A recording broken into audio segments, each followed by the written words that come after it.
These actions across a broad range of industries will bring real benefits to American families. For example, the FDA has taken action to lower the cost of hearing aids from thousands to hundreds of dollars for the millions of Americans suffering from hearing loss. It's becoming cheaper and easier for Americans to fix the things they already own.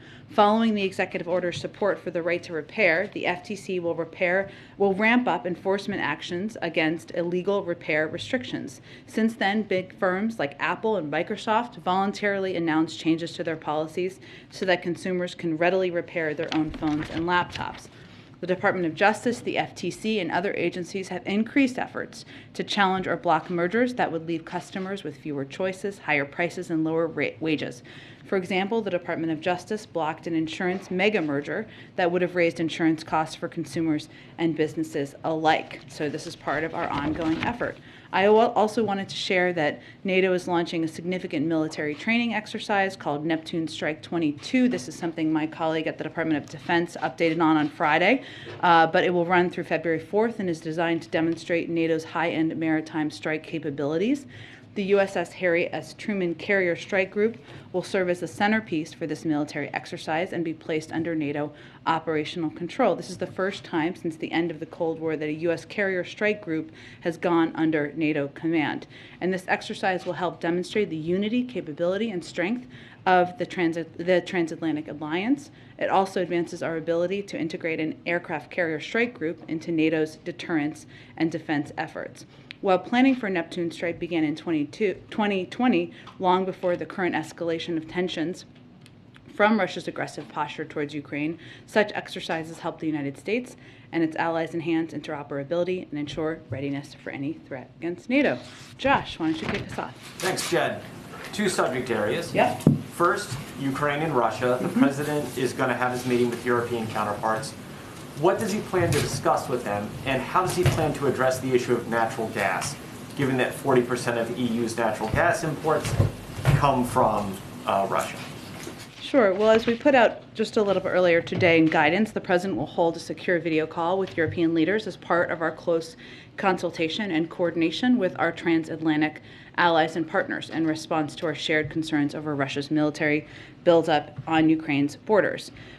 During that conversation, we expect they will discuss diplomacy, deterrence, and defense efforts, and we'll have a readout for you all afterwards. And certainly, a discussion about the pending sanctions or discussion of that, we would expect to be part of that as well. But in terms of the impact, I don't have anything more to read out for you on that front. And then secondly, for the Supreme Court, should race be a factor in college admissions? Well, this is, I think, in relation, I would expect, to the announcement by the Supreme Court about the decision to take up the affirmative action case this morning. While we're not going to comment on the litigation or for those questions, of course, the Department of Justice, we strongly believe this administration in the benefits of diversity in higher education, and we take very seriously our commitment to advancing equity and equal opportunity for historically underserved populations. That's why on day one, the President signed an executive order launching an ambitious whole-of-government response to center equity throughout the government's work. Throughout the Department of Education, the administration has provided historic investments and support for historically Black colleges and universities, tribal colleges and universities, and minority-serving institutions, such as Hispanic-serving institutions, including nearly $21 billion in cumulative support. And we have moved swiftly to protect students' civil rights and equal opportunity, including by issuing guidance about schools' obligations to investigate and address claims of discrimination and harassment. So, of course, the Department of Justice, they can speak to their view on the litigation. Go ahead. Thanks, Jen. Has President Biden made a final decision about deploying more troops to Eastern Europe? Well, let me give you a brief update, and I know that my colleague John Kirby is going to be briefing shortly in about 45 minutes or so at the Defense Department.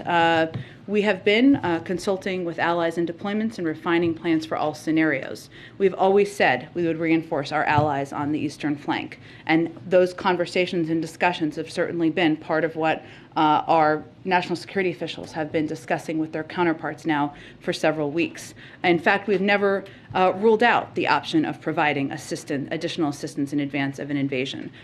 Those discussions have been ongoing with our partners and Eastern Eastern Flank countries. And again, I would expect that my colleague John Kirby would have more of an update on where the process is at this point in time. So John Kirby will make an announcement about whether or not he's made a decision? No, I think he will provide an update on where things stand on those discussions. Okay. So last week, President Biden at the press conference said that the U.S. would fortify NATO allies, but said it was dependent on an invasion, saying that if he would send more troops to Poland, Romania, if Putin did invade Ukraine.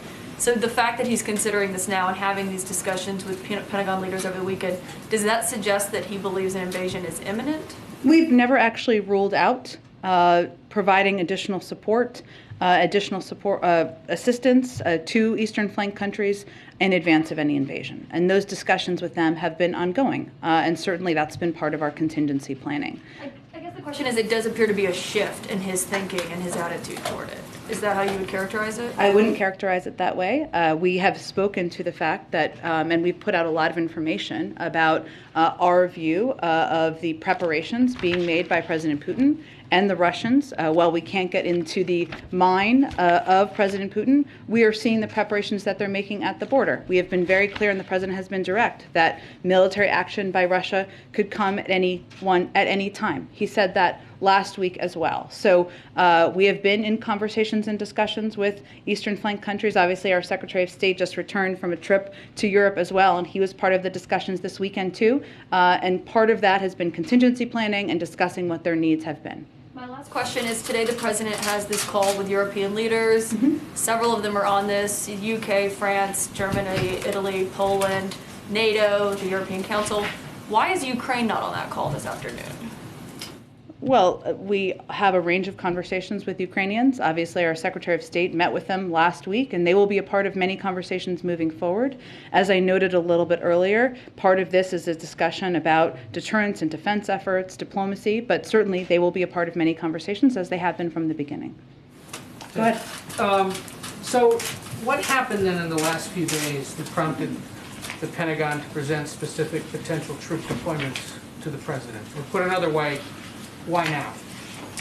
Well, I wouldn't say we're characterizing it exactly that way. The president has said last week, and we also said that as we've been watching the preparations of President Putin and the Russians, that they were prepared at any moment to take military action. We've also been in ongoing discussions from our Secretary of State to members of our national security team with our Eastern Flank partners about what their needs are and what security concerns they have. So I wouldn't say it's a response to an abrupt moment. It's a part of an ongoing contingency planning process and discussion. After this weekend, is he more or less concerned about the possibility of a Russian invasion of Ukraine? Well, he said last week that military action by Russia could come at any time. That remains his point of view.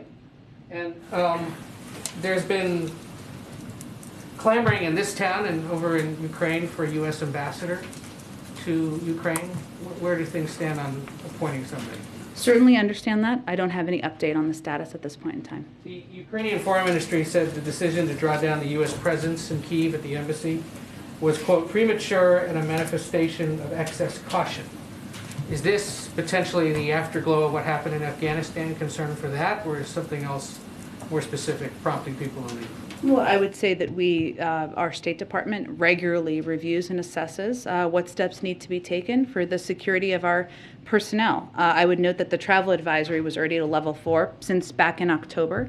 We've also been closely consulting and keeping Ukrainians abreast. I would say this is more akin to the steps we took in Ethiopia and Kazakhstan than any other country or conflict. One more in Ukraine and then one other quick subject. The House Speaker today has requested a bipartisan all-members briefing on the situation in Ukraine of the White House. Is that something you guys plan to fulfill? We have been in close consultation with members and leadership from the beginning. I don't have any update on this specifically, but that's been our objective and how we have proceeded. So I'm sure we are working to meet the requests and needs of members. And based on some news reports, it looks as if at least Jake Sullivan, maybe others, are talking to senior lawmakers about this on a fairly And we have been basis. for weeks. Mm-hmm. On another subject, another violent weekend across the country. There was the shooting in New York. There was a shooting here in D.C. of a police officer.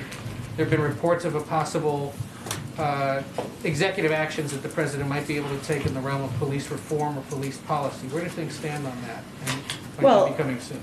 May I address this weekend first, and I will come around to your question, but I think you had a few in there, important ones to address. The events of this weekend are a reminder that law enforcement officers head into harm's way every single day.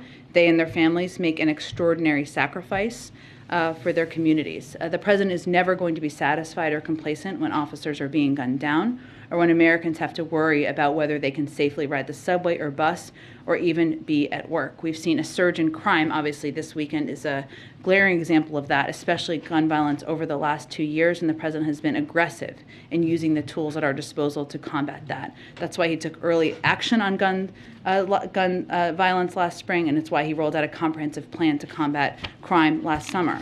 He also believes, as many Americans do, that we can and must have a criminal justice system that both protects public safety and upholds our founding ideals of equal treatment under law. That's why he not only has implemented this comprehensive plan to combat crime, but why he is continuing to advocate for reforms to our policing system. He thinks that we can do both, but I don't have an update on any timings for next step on that.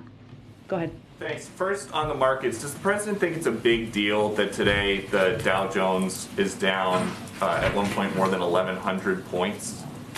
Well, to start with, we focus on the trends in the economy, not any one day and any single indicator. Unlike his predecessor, the president does not look at the stock market as a means by which to judge the economy. I would note that the market is up around 15% compared to when President Biden took office.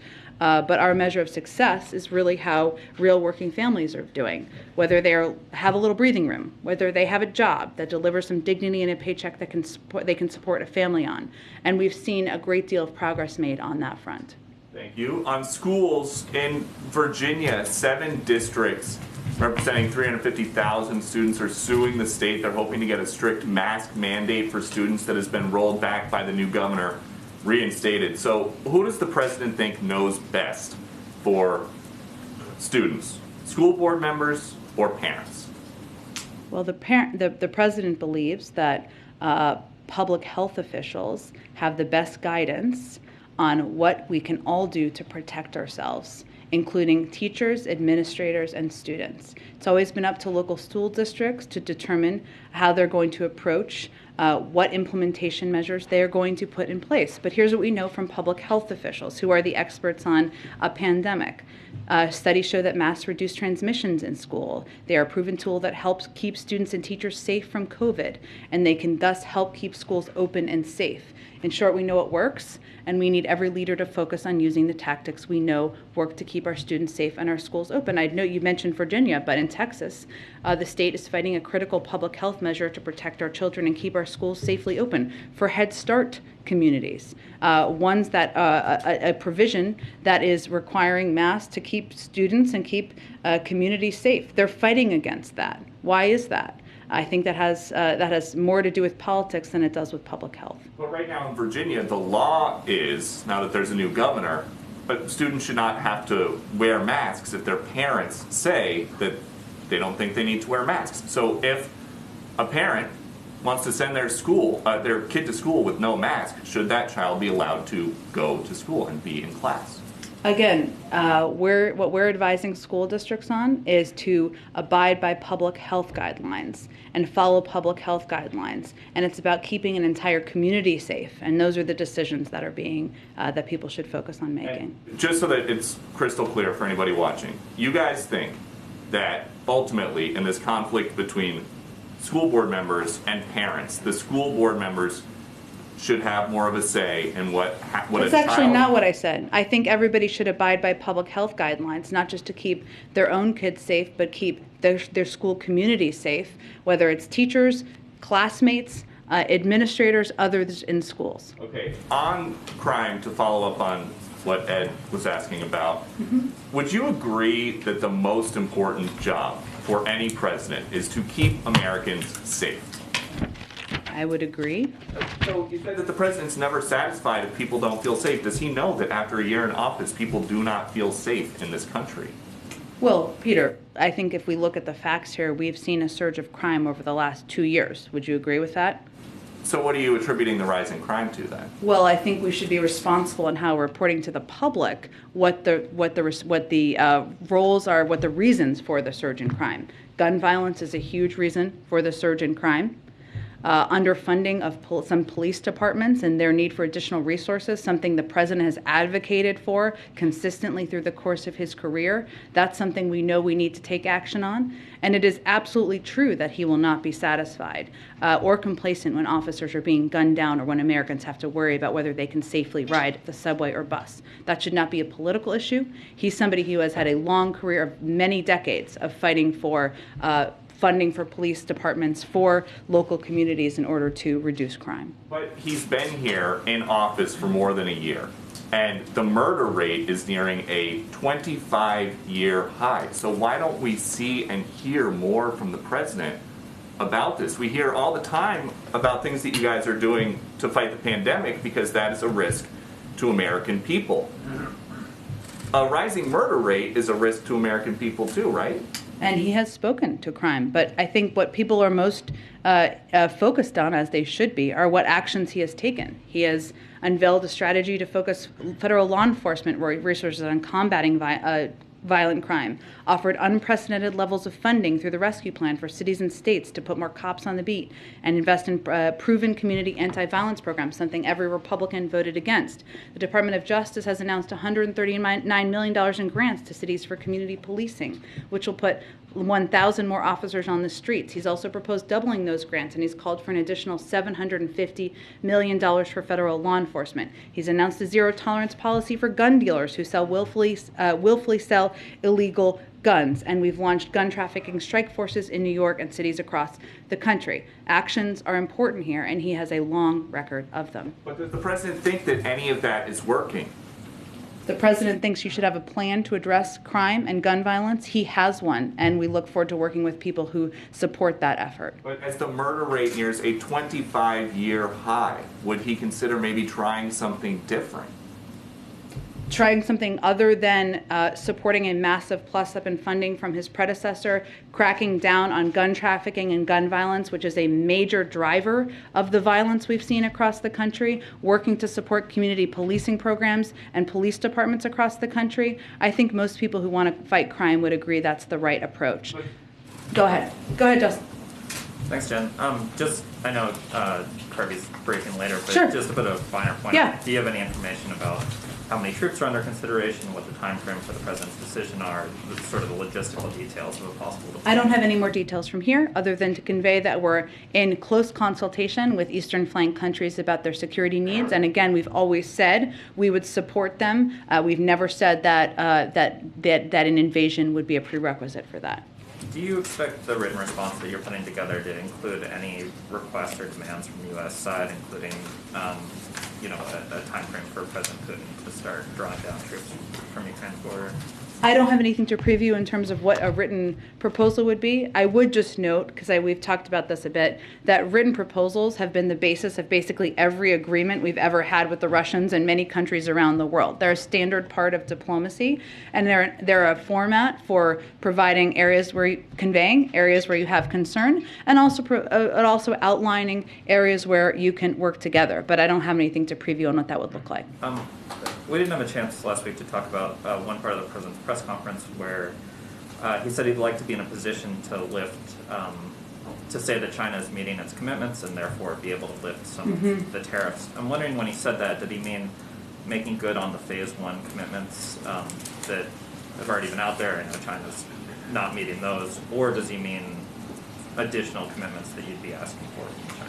I think he meant he's looking forward to getting some recommendations through the review process that's ongoing. And then one last one. There was an FBI raid last week on Representative Cuellar, reportedly over his ties to Azerbaijani oil executives. I know you're not going to comment on an ongoing investigation, but do you think that the congressman should step away from his committee assignments or congressional work while this investigation is on? I'm just not going to have any comment on this at this point. Go ahead. A couple more on Ukraine, Jen.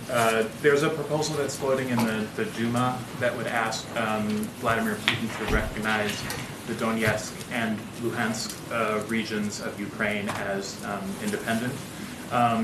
If Putin does that, would you regard that as an escalation? I have not spoken with our national security team about that. You know our view on the the sovereignty of Ukraine, and I don't have any other comment on it though at this point in time. Okay. Under what circumstances would we evacuate American citizens and diplomats from Ukraine, and can that be done without the U.S. military? Well, I think the reason that the State Department issued the guidance they did, which again is a standard process that the State Department does regularly with a range of countries where we have security concerns, was to make very clear that American citizens, our recommendation is that U.S. citizens currently in Ukraine consider departing now using commercial or other privately available transportation options, use the online form in our updated travel advisory to tell us their plans so they can best conduct our ongoing contingency planning, and register in STEP to ensure they receive alerts and guidance from the State Department. There is not an intention for there to be a departure or an evacuation along those lines. So we are conveying to American citizens they should leave now. Okay. And in fact, that there's not precedent beyond Afghanistan for that to be how it operates. Got it. And then just more broadly, for years, NATO members have fallen short of their defense spending commitments. Last year, more than 60% of the alliance's 30 members, including half of the Bucharest 9 that are right near Russia there, failed to meet their 2% GDP spending commitment. If Europeans aren't willing to expend blood and treasure on their self-defense, why should Americans be expected to do so? Well, we are continuing to advocate for all members to reach the 2% goal. That has been the president's position since he was the vice president, so for many years now. I would say that we have a sacred obligation under NATO, and we believe it is also in our interest to support our eastern flank countries and their security, and also to be clear about the value we have as Americans, which is that no country should be able to take with force another country as Russia is attempting to do at this point in time. One last one. You said that military incursions by Russia into Ukraine would trigger stiff economic sanctions. Does that apply to our policy with China and Taiwan? If there was a military incursion of some kind into Taiwan, would there be economic sanctions? Could China expect that? I don't have anything to preview on that at this point in time. Go ahead. Thanks, Jen. So at the press conference last week, the president spoke a lot about Build Back Better and his thoughts about sort of where the sweet spot might be to save as much of that as he can. I think the next day, Senator Manchin was asked if he'd spoken with the president. He said he hadn't yet. Has there been any direct conversation between the president and Senator Manchin since last week? We're just not going to speak to or confirm any conversations the president has with members of the Senate moving forward. Can you broadly give us a sense when those conversations will sort of ramp up in earnest? The president's been in touch with a range of senators. We're just not going to outline those or confirm those specifically. On putting that together and getting it through the Senate with 50 votes, is State of the Union more or less the soft deadline, or is this something that may well extend beyond that? We haven't set a deadline. I think what our objective is and what the president's objective is to move forward on an effort in Congress and the Senate to lower costs for the American people, do that without raising the deficit, pay for it, make sure we're easing the burden that families have across the country. We need 50 votes to do that, but we have not set a deadline. Can I just ask you one other thing about infrastructure? You may have seen our story and reporting elsewhere about Republican lawmakers who opposed the bipartisan infrastructure law out in the states over the recess, touting the benefits, taking credit in some cases for doing that. And I know that this is a big pillar of the Democrats' 2022 midterm argument and the president's case for a successful first year. He's touted the bipartisan nature of this. Is he going to take issue with any of the Republicans who are out there? Is he going to call them out for saying that they should get credit for something that they opposed, or is he going to let that slide? Well, I would say we welcome a number of Republicans who voted against the infrastructure bill coming around to recognize the impact on their communities. We've seen this playbook before, so perhaps it shouldn't come as a surprise. And I don't think I can stand up here and rule out what the president is or isn't going to call out moving forward. Go ahead. Hey, Jen. The president spoke last week about Russia's historic concerns about loss of empire and encirclement. So my question is, if we're sending some thousands of U.S. troops to the Baltics or the eastern flank, is there a chance that that will increase the risk of war rather than reducing it? Well, we've had troops in the eastern flank countries for decades. Right. Or it sounds like what's being discussed is sending more right now at a time of real tension. And we have a sacred obligation to support the security of our eastern flank countries. I think it's important to remember who the aggressor is here. It is not the United States. It is not these eastern flank countries. It is Russia, who has tens of thousands of troops on the border of Ukraine. They have the power to de-escalate. We would certainly welcome that. And I know both you and the president spoke about little green men, infiltrators into the country. Now that the British have put out intelligence of a possible coup planned by Moscow in Ukraine, how would the U.S. respond if that happened? Would that trigger these same sanctions that we're talking about here? Well, I'm not going to get into intelligence matters, of course. We've been warning about Russian tactics like this for weeks. Reports of this kind of plotting are deeply concerning. If acted upon, would constitute a severe escalation, and certainly there would be consequences. And then just one more on the SCAD. I know we've all been anticipating the president's going to hit the road. Is the reason there's nothing on the public schedule these tensions involving Ukraine, or another reason? I expect we will have some travel very, very soon. We're just looking to finalize the details. Go ahead, Kimberly. Thanks. Couple of questions. First, a quick housekeeping question. Sure. Can you confirm the Qatari Emir will be coming to the White House at the end of the month, and if the discussions will center around energy supply to Europe? I know there's been discussion of that. I don't have final confirmation of it. I will work to see if we can get that to you after the briefing. Okay, perfect. And then, as the administration weighs reinstating the terrorist designation on the Houthis, is the president concerned this could block humanitarian aid? And why would the president consider this if millions are at risk of losing assistance given his policy of upholding human rights? Well, let me first say that we call on all parties to the conflict to de-escalate, abide by their obligations under international humanitarian law to ensure the protection of all civilians, and participate fully in an inclusive UN-led peace process. All parties must commit to a peaceful diplomatic solution to ending the conflict and advance a durable resolution that improves the lives of Yemenis and allows them to collectively determine their own future.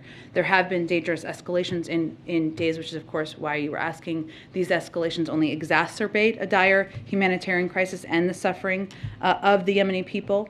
We are deeply concerned by these reports, and we are continuing to engage at a diplomatic level. And our special envoy, Lender King, reaffirmed our unwavering commitment. He has been recently on the ground pressing parties for de-escalation and protection for civilian lives.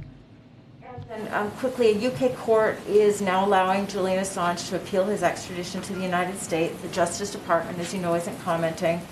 But what about the president? He says press freedom is critical for democracy, so why is he continuing to pursue this case? Is the reason that he's pursuing this Trump-era case because Julian Assange embarrassed the Democratic Party in 2016? Again, this is under the purview of the Department of Justice, so I don't have any comment from here. Go ahead. Thank you. On the Palin New York Times case, I know you can't maybe speak specifically to the case, but does the White House have any concerns about threats to press freedoms, press access, to the limits of the First Amendment protection? I obviously can't speak to the case, so I appreciate you saying that at the top. I will say that I think the president has shown that he respects the value of the freedom of the press. He obviously took a step earlier this year to ensure there couldn't be a replication of actions that had been taken over prior administrations as it related to journalists. So I think that speaks to his commitment, but I don't have any more comment on the case. And then following off of Ed, I know you guys have forecasted potentially policing reform, executive action. Some civil rights advocates also want to see additional voting rights executive actions. Is there anything, any details or any timeline for what you think the president, the White House may do there, considering that it's stalled in Congress? Well, the president is going to keep fighting till his last breath, as you've heard him say, on voting rights, because he thinks it's so vitally important.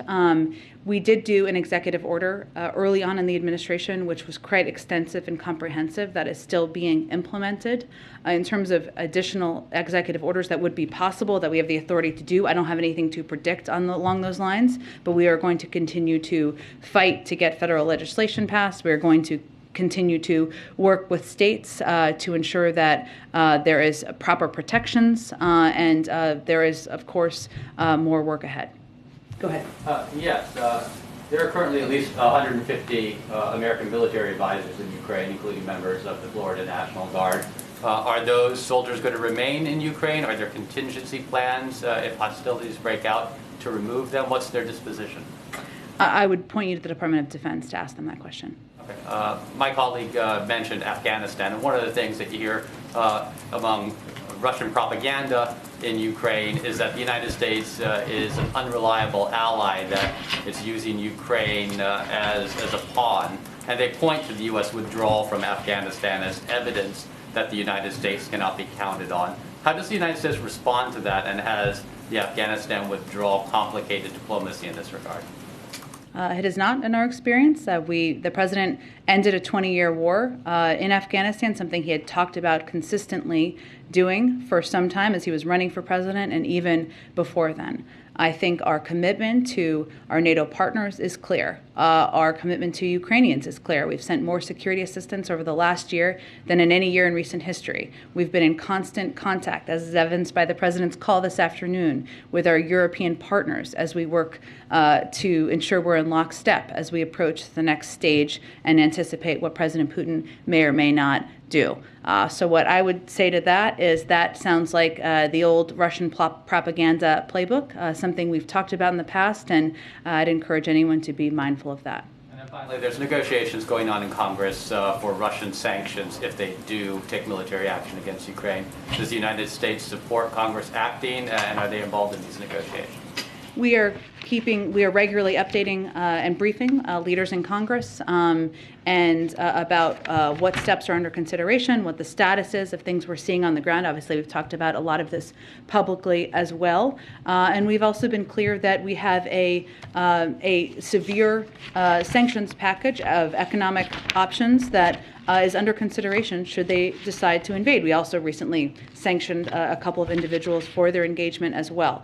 But I don't have anything in terms of these specific steps under consideration. We have our own severe steps that we are considering here, and we're keeping Congress abreast of that. Does it help to have Congress involved? Well, we're working in lockstep with them. We are briefing them. We are conveying to them what we're thinking about and considering, and of course, getting feedback from them as well. Go ahead. I recognize that the White House has said that they have, very severe sanctions that are prepared if Russia invades. Is there any thought to enacting sanctions before Russia invades as a form of deterrence, or is that under consideration? Well, we did announce a couple of sets of sanctions from the Treasury Department last week in response to the involvement of a few individuals. We've also plussed up our security assistance packages that we've been delivering to the Ukrainians, including recent deliveries over the last couple of days. And obviously, as we were talking about earlier in this briefing, there's been discussions about how we can support the security of Eastern flank countries. But also, we are mindful of what we think is the most effective deterrent, and the severe economic sanctions package, something that would be go far beyond what was done and what was on the table in 2014, including the consideration of imposing unprecedented export control measures that would hit hard at President Putin's ambitions, are part of the discussion, and our assessment is that is most effective as a deterrent tool and not as one we would do in advance. Okay, so you're saying the threat of the sanctions is the most effective deterrent? Correct. Tool. A question just to follow up. I know that you were asked about Americans who are now in Ukraine, and I know you said that there is no precedent outside of Afghanistan for evacuations in case if there was like some type of military incursion by the Russians. So I just want to be clear, if Americans are still in Ukraine and things start happening with Russia, are they pretty much on their own? Well, we are conveying very clearly now that now is the time to leave, and that there are means to do that. Of course, there's commercial airlines. You can depart over land. There's obviously the embassy there to provide assistance. And this is very similar to what we did in Ethiopia, Kazakhstan, and many other countries over the course of the last several decades. But there is not an intention or a plan for any military evacuation. And just quickly, in the the past, another call with Putin was still on the table. Mm-hmm. I believe that the president was supposed to talk with his advisors about that this weekend. Have any decisions been made about that? Will there be another call or another talk with Putin? The president remains open to leader diplomacy, of course. He knows how effective that can be, but I don't have anything to predict or preview at this point in time in terms of a call between them. Hold on, let me just get to the last two and then I'll come back around. Go ahead. The president said last week that he has basically on a daily basis to work to keep unity in NATO. How unified are NATO partners if it comes to hard and meaningful sanctions against Russia? And what is the president's assessment or the White House's assessment of the new German chancellor in that case? Well, I know that that our Secretary of State spoke to this just yesterday, and what I would note is that, as he said, that we are confident the Germans share our concerns and are prepared to respond swiftly, effectively, and in a united way to Russian aggression against Ukraine. Germany is one of our closest allies. In fact, we look forward, of course, to welcoming the Chancellor here to the United States in February. The Germans have said, as you know, that if Russia further invades Ukraine, the future of Nord Stream 2 would be in grave jeopardy. This is real leverage over Putin. If Putin wants to see gas flow through the pipeline, he cannot invade Ukraine. The pipeline is, of course, not operational, but that is often the context of how this question is asked. I think what the president was conveying is that it doesn't happen on its own. It requires work. It requires conversations. It requires face-to-face diplomacy. I think there's been over 100 engagements that senior members of his national security team and the president have taken a part in order to ensure that we are united and strong as we confront the threats posed by President Putin. Does Germany need more work than other NATO partners? And I would say Germany remains one of our key partners and allies, and again, we are working in lockstep with them. Go ahead. Yes, hi, Jen. Senator Susan Collins is leading a working group looking at reforming the Electoral Count Act so that during the counting of the Electoral College, a vice president could not reject one slate of electors and, say, recognize a rival slate supporting a rival candidate. I'm just wondering whether the White House has talked to either Senator Collins or any other senators about this, and given, shall we say, recent history, whether the president supports reforming the Electoral Count Act. Well, we've never said we were opposed to it. We are in touch with a range of senators. I'm not going to detail who, but across the board through senior members of the legislative team, senior advisors to the president, about a range of steps that can be taken. What's important to note, and I've said in the past, but I'll just reiterate it, that it does not take the place of, is not a replacement for the John Lewis Voting Rights Act or any of the voting rights federal legislation we were working to get across the finish line, because they do entirely different things, including creating a baseline for what the American people should expect and frankly demand in terms of what kind of access they should have to participate in the voting process. And of course, the requirement that any state that has a history of voter suppression would have to get approval from the Department of Justice in order to change voting laws. The Electoral Count Act doesn't do that, but we are open to the conversations. We've been participating in the conversations, but it's not a replacement for.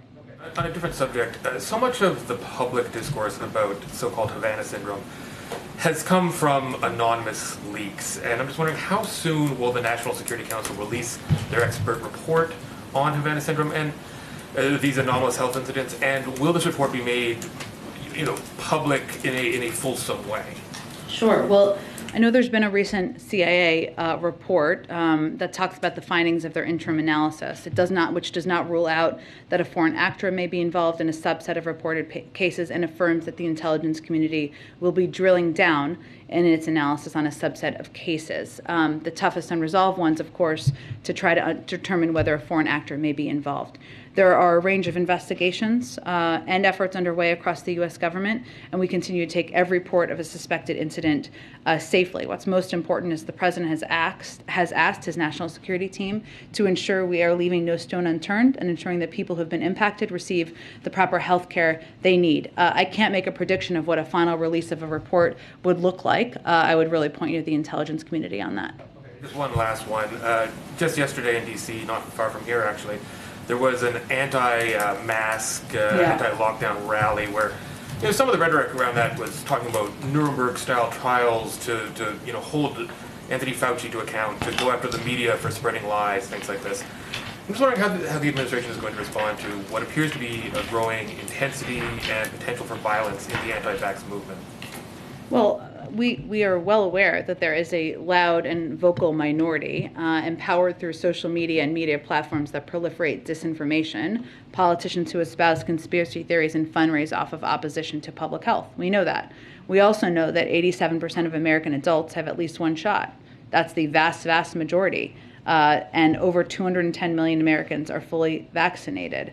So our view is that it's wrong, it's dangerous, and it stands in the way of a coordinated effort to save more American lives. Something like only 25%, I don't have the number in front of me, it's closer to 25% have their booster, right? Do you feel like you guys are sort of losing the war when it comes to the messaging on the importance of these type of public health measures like getting vaccinated?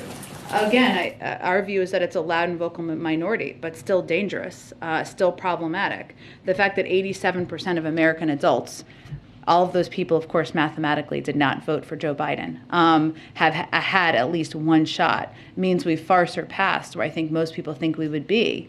It's difficult and challenging, of course, to get more people vaccinated. We know that. And, of course, efforts that are dangerous and wrong by groups like this are problematic, as is the spread of misinformation on social media platforms, unfortunately, out of the mouths of some prominent officials. All of that is problematic and harmful, but again, I think we should be mindful of the large percentage of people that have had one shot. 75% have had two shots. Obviously, our effort has been to get more people boosted, but if you're starting the process, that's a good sign. Just, two follow-up for taking the work in the room before coming back. Just two more details on Ukraine. Was there something specific that prompted today's meeting with those European leaders? It's a part of our ongoing contingency planning and discussions about what we are seeing, but also how we can help protect and support their security as well. It wasn't like the intelligence report from the British over the weekend or something that prompted everybody to get together? No, part of ongoing contingency discussions. And obviously he gets briefed on this in his daily intelligence briefing. We know he had this briefing over the weekend at Camp David. Can you give us any more detail or sense of how often the president's being briefed on Ukraine, who's doing it? Is he asking for updates every hour? Give us some sense of what's going on this issue. Sure.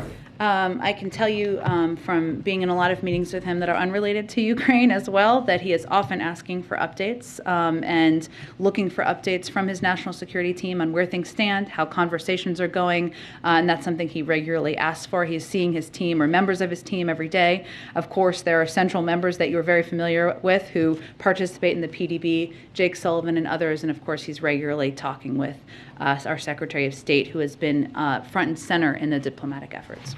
Thanks, everyone. Visit. You just kind of like offhandedly mentioned. Yeah, we'll get it to you after the briefing. Yes, important visit.